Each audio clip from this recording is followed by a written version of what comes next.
So, story time. Let's go back to the year 2019. So, 2019, as we all know, the pandemic started.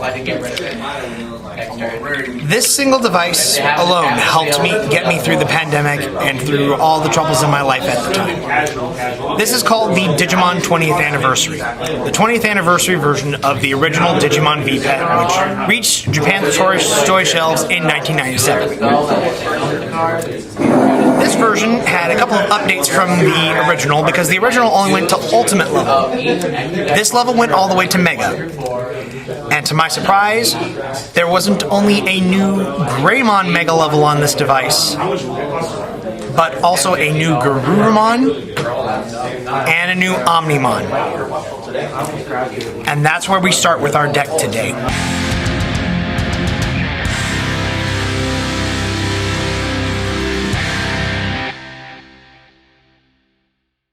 Hello everyone, thank you for tuning in to Team Forbidden's YouTube page. I, Sama the Fanatic, coming at you with the deck profile for the new Omnimon Alter S deck, the poster boy for EX4 Alternative Being. Without further ado, let's go ahead and get into the deck profile.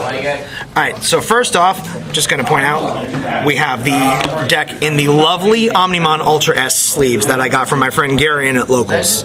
These look absolutely gorgeous, and especially with the gold embroidery over sleeves on them. First off, getting into the Digi-Eggs, 4 copies of Sunamon. The new Sunamon from EX4. Its inheritable is relatively self-explanatory. This deck's main goal is to get 2 different bodies on board, and then use each of those bodies to level up each to your respective champions, then ultimates, then megas, and then DNA Digivolve into the new Omnimon Alter S from this set. The way this card helps is its inheritable is once per turn, when one of your other Digimon Digivolves, you draw 1. So this thing's out, and then you have 2 rookies out. Your other Digimon Digivolves, you draw 2 cards off of that Digivolution instead of the 1. This is basically the must-have in this deck. The only other eggs you could potentially run are the Black Koromon, which is not very useful right now in this deck because you've got Garurumons in here also, or maybe the Black Pagumon. But for Sunamon, you don't really need any other eggs. Alright, time to get into the rookies. 4 copies of the new Agumon from EX4. The black one. I have to make that distinction because there's a couple of Agumons in this set. Can't see that. There's a couple of them. So, this one and the Gabumon are basically the same card. They both have the same inheritable of... On play, you reveal the top 3 cards, or they both have the same inheritable of when one of your other Digimon Digivolves, you gain a memory. On play, they reveal the top 3. This one, it searches a primary Greymon. This one, it searches a Gabumon, Garurumon, or Omnimon. A different thing about these cards than the other search cards in the game, the other cards go back on the top of your deck. So you have to be... So you can either get really good or you can get royally screwed by these. And because it's a double line and it's not a single line deck, you can run into some occasions of bricking, but when this deck goes off... if you remember the Imperial Digimon deck profile, this is basically the next version of that. So 4 Agumon, 4 Gabumon, and then you round it off with 4 of the BT12 Agumon. The top 4, you've got a lot of Greymons in here. You've got Tai and Matt, or Matt and Tai. I have to make that distinction because it's not the same as the White Tamer from BT5. So, top 4, Greymon and Omnimon. If it's Greymon or Omnimon, plus 1,000. Self-explanatory. Next up, into the champions, we have 4 copies of the Garurumon and 4 copies of the new Greymon. Much like the Agumon and the Gabumon, these 2 are basically the same. They're basically the same card. So they're both 5 cost, hard plays, 2 cost evos off of any black level 2. When you Digivolve, you can Digivolve another one of your Digimon into the other one. So if it's a Greymon, you Digivolve it into Garurumon. If it's Garurumon, you Digivolve it into a Greymon. And then when you do this, the cost is reduced by 2. And they both have a reboot for the inheritable. To round off our champions, we have 2 copies of Greymon from BT12 to play our Mat and Ties for free. You really live off of that tamer. Next up, 4 copies of the new EX4 Metal Greymon, 4 copies of the Were-Garurumon.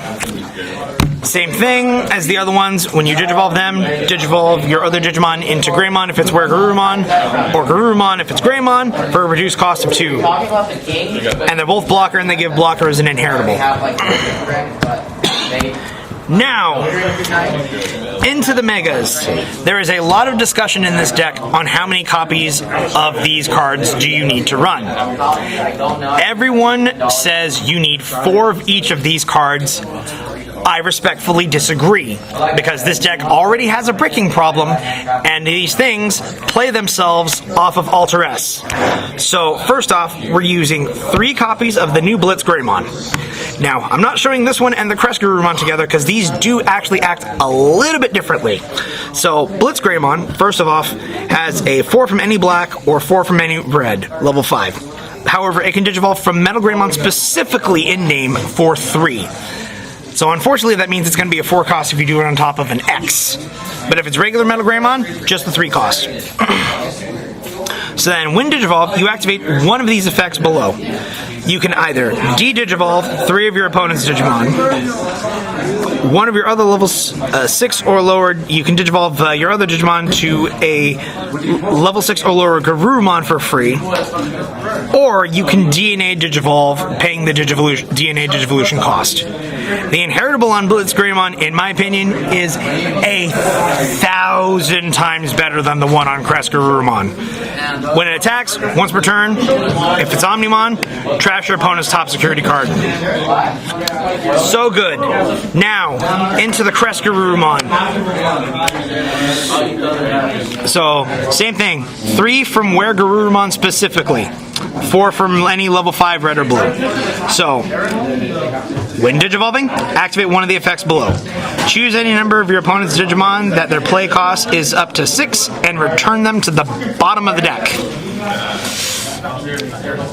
It's arguably slightly better than de-Digivolving, but the fact that it's only play cost of 6 kind of sucks. And then it's the same thing as the Blitz Greymon, but it's Greymon instead of Garurumon. So the Garurumons Digivolve you, again, the Garurumons Digivolve you into your Greymons, the Greymons Digivolve you into your Garurumons, for reduced cost or for free in the case of this. And again, DNA Digivolve into something, paying the DNA Digivolve cost. The inheritable on Crest is when attacking, if it's Omnimon, you return one of your opponent's level 5 or lower Digimon to the bottom of the deck. Level 5 or lower kind of sucks. If it was any Digimon, it would have been busted, but I mean, I guess most blockers are going to be level 5 anyway, so then it ultimately doesn't matter. So a lot of people are saying, show the both of them together now finally, that you need to run 4 of each of these. I respectfully disagree on that again, like I said before, because, well, I suppose we should get into the new Alter S to explain why. Next up,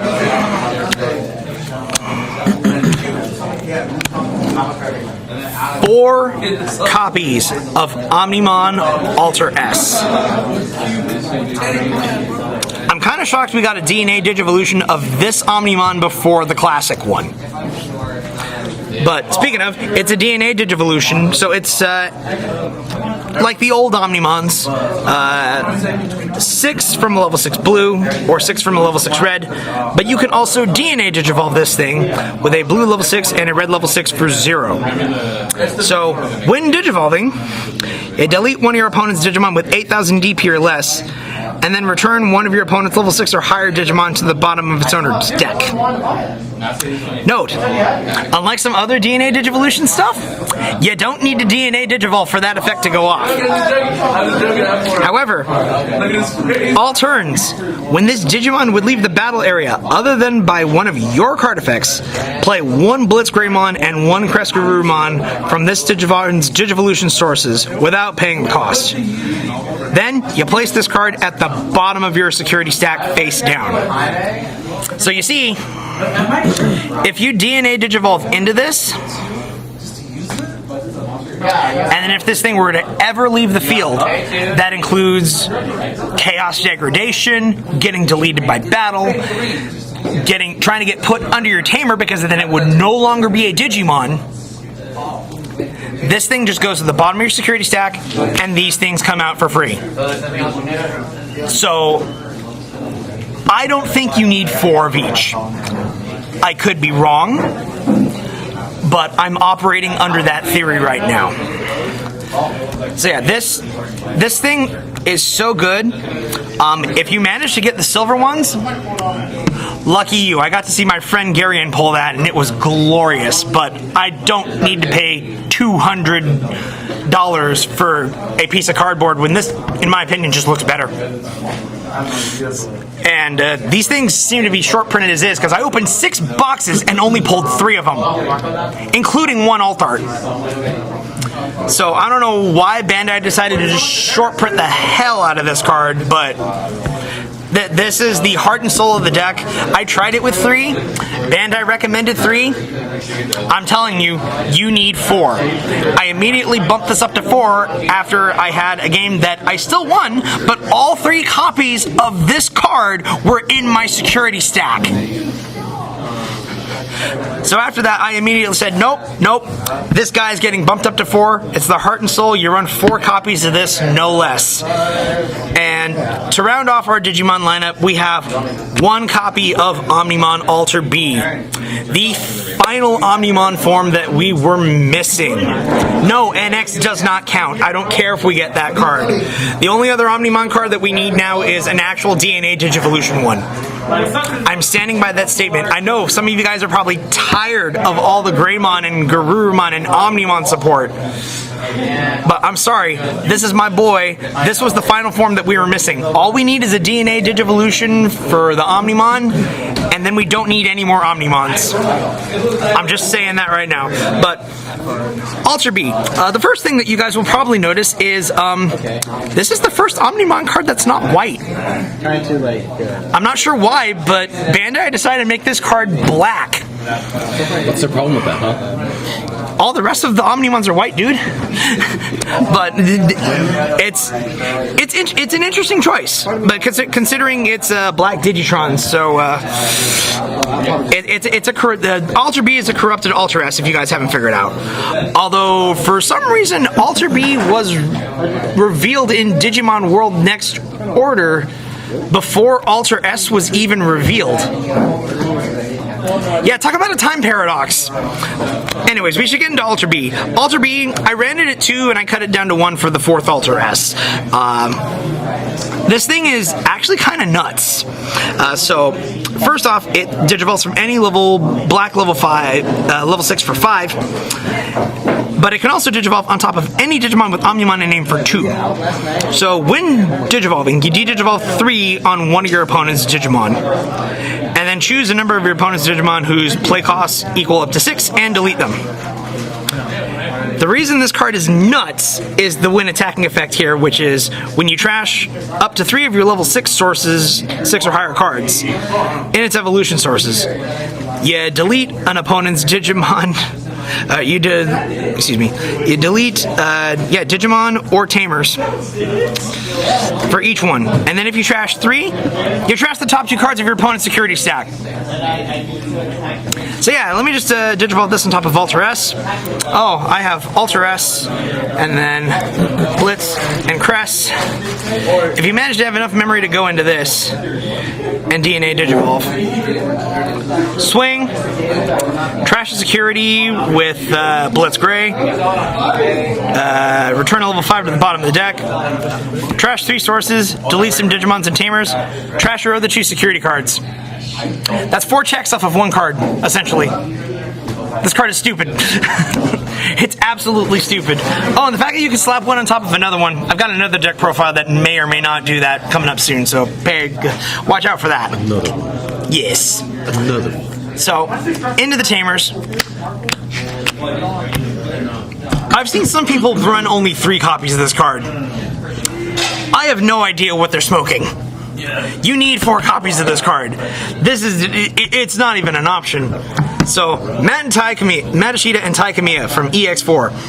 Not to be confused with Taikami and Madashita from VT5. So, your turn, when you play an Agumon or a Gabumon, you suspend it, gain a memory. And then your turn once per turn, when one of your Digimon digivolves, if you have only one Digimon in play, you can play a Gabumon if that Digimon is Greymon, or an Agumon if that Digimon is Garurumon. Nice and simple, self-explanatory. Security effect is you play it without paying the cost. And we also have 2 Nokias.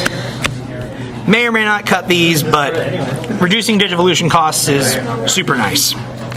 And you're running only Agumons and Gabumons for your rookies, so you're good. And each of them basically searches the other, so you're good. Next up, 2 copies of Black Member Boost. I might bump this up to 3. Again, this deck has some bricking problems, but it's Black Member Boost. I don't really need to explain anything.